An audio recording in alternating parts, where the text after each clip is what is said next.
Hola, ¿qué tal amigos? Bienvenidos de nuevo a su canal de Filosofía Política, que en esta ocasión trae para ustedes un análisis a los 3 años de ascender al poder por parte del presidente Andrés Manuel López Obrador. Mucho puede decirse a favor y en contra,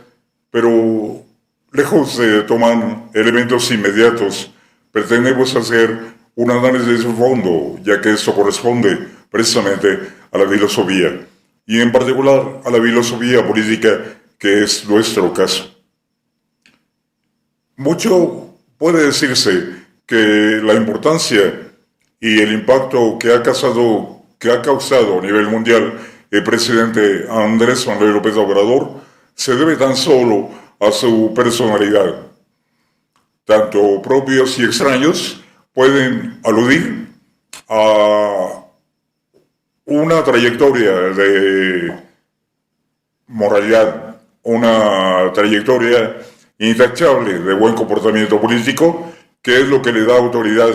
precisamente autoridad moral, para poder dictar un régimen de honestidad que combate sobre todo a la corrupción. Hay que recordar que fue una de sus banderas primordiales el combate a la corrupción para poder ascender al poder. La sociedad lo ha seguido y finalmente ha confirmado el voto que le dio para este régimen que se encuentra precisamente a la mitad de su transcurso. A 3 años de este gobierno ha dejado AMLO una serie de medidas que se orientan tanto desde el punto de vista político como económico, se orienta a favorecer a las clases menos privilegiadas o, como en los términos de su propio discurso, primero los pobres. Esto ha suscitado la indignación hasta un nivel realmente de escándalo en la oposición de los partidos que precisamente hacían lo contrario. El PRI y el PAN eran solamente un socio de la iniciativa privada. En los últimos años, reconocido como regímenes neoliberales que solamente favorecían el crecimiento económico de los grandes capitalistas, pero cada vez más se hundían desde el punto de vista de la pobreza y la miseria a miles o millones de mexicanos que sucumbían ante este tipo de política. Pero no solamente en eso se distingue López Obrador, el establecer una política social que favorezca a la mayoría, que manejando los términos habría que referirla no solamente como los menos favorecidos o los pobres. Yo apelaría a un discurso más propio y más amplio y poner el régimen de AMLO como un régimen que no le da preferencia a la clase económicamente poderosa, sino que le da preferencia a la sociedad y al ciudadano raso. Eso es, a la mayoría, y la mayoría de esta sociedad, como de muchas otras, o la mayoría de todas las sociedades, estriba y se basa en la clase trabajadora. Esto quiere decir que AMLO, como bien lo dijo en su discurso inicial y en su toma de posición, no sería un simple gerente, al reunirse también con los empresarios del país. Marca entonces una ruptura con lo que hacía la maquinaria del PRI y del PAN, que simplemente eran serviles, una clase políticamente hablando, una política y una clase política servil, que solamente ponía a sus pies lo necesario en términos legales o de implementación legal, para que las clases económicas poderosas se sirvieran, ahora sí, como decimos los mexicanos, con la cuchara grande. y los ricos se volvieran más ricos y los pobres cada vez más pobres. En buena medida, el neoliberalismo puede traducirse en eso: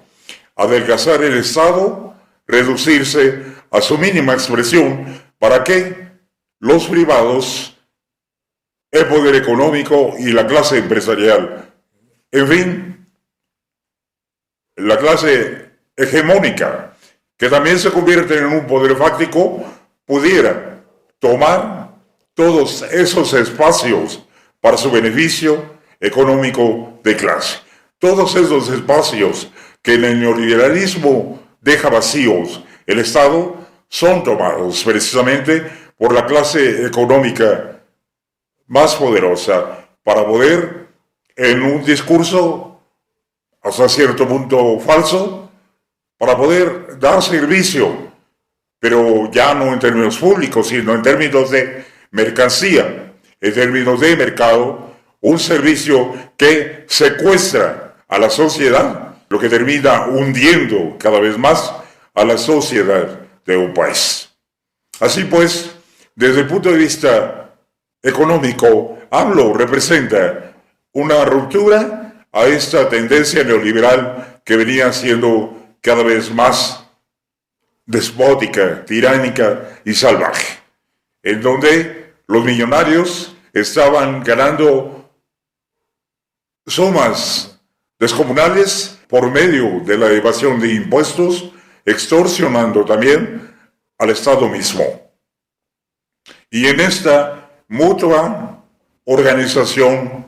delictiva, porque hay que decirlo con sus palabras, esta asociación delictuosa e ilegítima que se da entre el poder económico y el poder político es más que cuestionable y dubitable, es un hecho delincuencial y una organización criminal. Regresaremos sobre ese punto al hacer un capítulo especial a los poderes fácticos. Por lo pronto, subrayamos que AMLO ha puesto un límite, un hasta aquí, ante este tipo de saqueos. Por un lado, el PRI y el PAN, asociados con esta criminalidad empresarial y económica, no solamente evadían impuestos y daban privilegios para explotar de un modo monopólico a la iniciativa privada, sino que también se otorgaban de alguna manera circunstancias de privilegio y permiso ilegítimo también para saquear las arcas públicas en favor de estos grupos delincuenciales, de este grupo de amigos, de cuates, como por ahí también se decía, entre políticos y empresarios para saquear las arcas de Pemex, de la Comisión Federal de Electricidad y de muchos otros organismos públicos, no solamente por la vía de los impuestos. Pero hay algo también importante que hay que destacar de estos 3 años del régimen de Obrador, y eso es el fin de una política de terror, el terrorismo de Estado que venía imponiendo el PRI a lo largo ya de muchísimas décadas. Es algo que también ha encontrado un remanso en el manejo de las Fuerzas Armadas y del Estado por parte de Andrés Manuel López Obrador. Aun cuando lleguemos a hacer críticas del régimen de la 4T, cosa que por supuesto llegará a suceder en nuestro canal, que más allá de ninguna bandera, más allá de ningún partido, nos interesa el análisis de fondo y, en todo caso, los intereses colectivos de toda la sociedad y no solamente de ningún partido político. Pero decíamos entonces, esta ruptura de terror y violencia de Estado también ha llegado por lo menos a una pausa con el régimen de López Obrador. Hay que recordar siempre que más allá de las críticas que lleguemos a hacer también en un momento dado al nuevo régimen o a explorar también las posibilidades que se vienen a futuro una vez que termine el régimen de AMLO, que tendremos que hacerlo tarde o temprano, nunca hay que olvidar el pasado del cual venimos. Nunca se nos puede olvidar, ninguna crítica, decíamos, puede hacernos regresar a ese pasado. Nunca podemos olvidar los crímenes históricos del PAN y del PRI. Nunca podemos olvidar el 2 de octubre de 1968, en que inclusive con tanques de guerra y con el ejército, en la plaza de Tlatelolco, se atrevió la maquinaria del PRI a asesinar jóvenes estudiantes de la UNAM y del Politécnico. Nunca podremos olvidar en 1971 el halconazo que también arremetió contra un movimiento en el Politécnico. Nunca podemos olvidar tampoco las subsecuentes represiones, persecuciones y guerras sucias que representó el PRI y el PAN. El PRI en la guerra sucia en los 70s contra los docentes normalistas que tuvieron que prácticamente decidir por la vía de la guerrilla cuando se cerró un Estado convertido en violencia y en terror. Después del 68 y el 71 no le quedó otra alternativa que algunos sectores sociales luchar en contra de ese régimen autoritario que sí era una dictadura disfrazada, con inclusive algunos literatos de derecha como Vargas Llosa lo han admitido. Era el pereanismo, la dictadura perfecta, una dictadura de partidos en la que en todo caso, y solamente al final, con Calderón y con Fox, simularon una alternancia de poder, cuando en realidad solamente estaba la alternancia simulada, el posicionamiento de esos dos partidos organizados criminalmente. Nunca se nos debe de olvidar que el PRI y el PAN, antes de ser organismos de participación política como partidos políticos, son y llegaron a configurarse de una manera muy acabada como organismos criminales, no solamente de corrupción, sino como carteles de narcotráfico y delitos de muchas otras índoles, como el huachicol. López Obrador representa un intento para romper con eso también, no solamente un rompimiento con la política neoliberal, sino un rompimiento con esa política de terrorismo de Estado, en donde la violencia, el asesinato y la persecución de presos políticos fue una característica de la historia de esos regímenes. No olvidar tampoco Acteal, Aguas Blancas y muchos otros lugares donde se cometió no solamente represión, sino crimen y asesinato en ejecuciones ilegales a mansalva, cometidos por distintos cuerpos en orden de poder, desde el ejército hasta los cuerpos de policía, de Estado y de municipio. Recordemos en los últimos acontecimientos de ese tipo de terrorismo de Estado, la violencia y el crimen ejecutado en Ayotzinapa contra jóvenes normalistas, herederos de aquellas luchas sociales de Guerrero, y que fueron también masacrados y desaparecidos, como aún queda el caso sin esclarecer.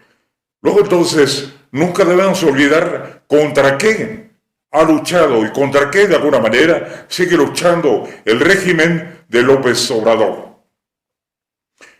Es un intento de romper con la política neoliberal salvajemente productora de pobreza, pero es también un intento de romper con el terrorismo de la maquinaria priista de violencia. Soy uno de los teóricos que más importancia le da al concepto de maquinaria, porque efectivamente la maquinaria del PRI llegó a estar diseminada en todas las estructuras de poder y por supuesto extendidas en todo el territorio y a lo largo prácticamente de todos los estratos o niveles económicos y de clase social.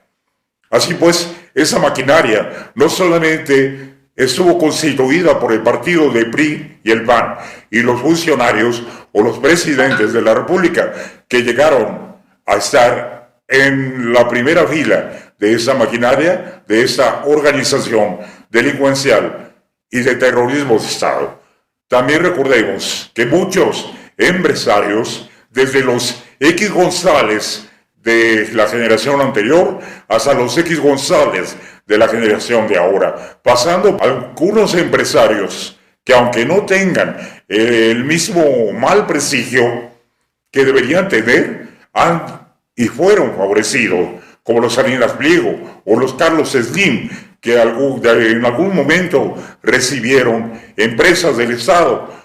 que tenían un valor mucho más alto con el que fueron concedidos por uno de los grandes orquestadores de toda esta maquinaria de crimen político y corrupción, que fue precisamente el responsable del Estado Mayor cuando se cometió el magnicidio de Luis Donaldo Colosio.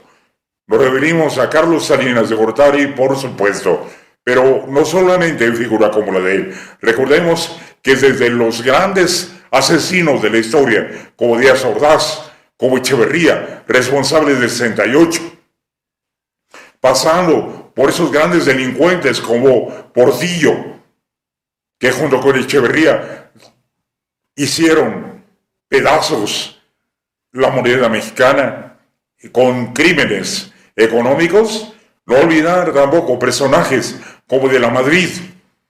como Cedillo, y por supuesto los panistas o pseudo-panistas como Vicente Fox y Calderón, grandes genocidas que tendrán tarde o temprano que ser enjuiciados, no solamente por las leyes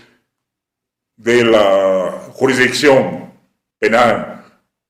nacional, sino internacional, y no solamente esta, sino también por la historia. La historia los juzgará como lo que fueron, grandes criminales de una maquinaria ostentosa de delito. Ese es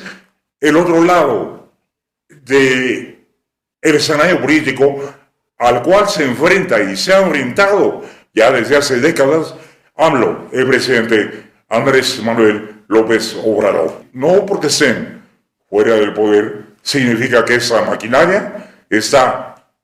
totalmente fuera de acción política. Todo lo contrario, el poder fáctico, esa organización fuera de las estructuras legales, fuera del Estado, con esa asociación delictiva,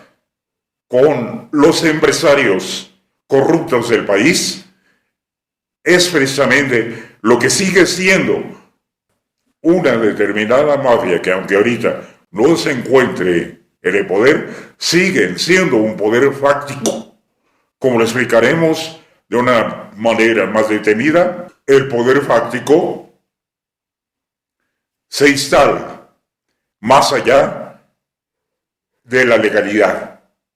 y llega a tener un poder que incluso domina y somete a las estructuras legales de poder político. Esto es lo que representa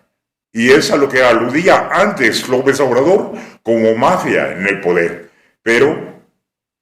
aún ahora que no estén en poder, representan gran peligrosidad. Son políticos y empresarios asociados delincuencialmente para poder no solamente delinquir, sino para pretender el poder. Esa es la gran peligrosidad de esos entes. Y eso es otra de las grandes lecciones que debería tener la sociedad mexicana. Ubicar que no solamente es el partido del PRI y el PAN, sino todos sus socios, como en un dado momento el dueño de Televisa,